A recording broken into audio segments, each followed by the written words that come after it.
Не, если не надо, мы не будем, на самом деле. Вот смотри, кстати, вот песня есть хорошая. Сейчас актуальная тема.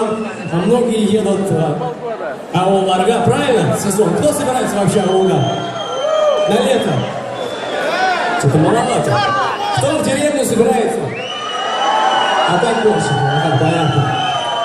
Вот песня в стадии написания у Айраты, мы с Айратом написали песню, практически написали, так, знаете, набросок сделали, неясно подыгрывал на студии, да, и как-то вроде все получалось. Если он не против, то мы попробуем вот сейчас это все проиграть, такой набросок, надеемся, что получится, если вы поддержите. Если что-то не так, то просим сильно нас не судить. Это будет экспромт. Хорошо? Готов? Yes. Настроились? Ну давай, поехали тогда. Сагунам ауылында.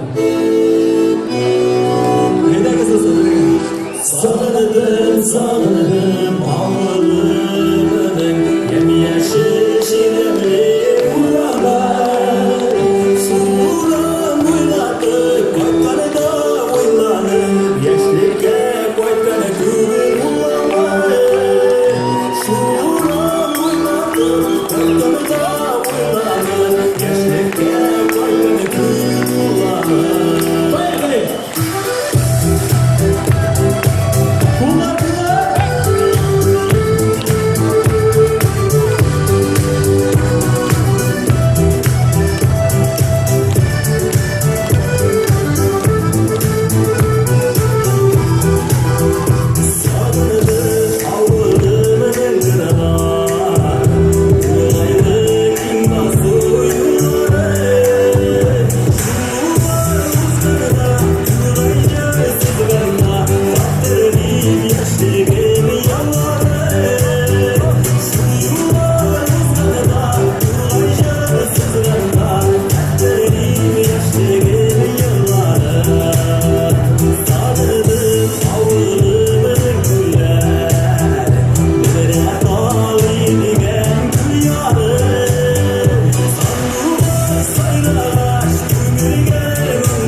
Sağladım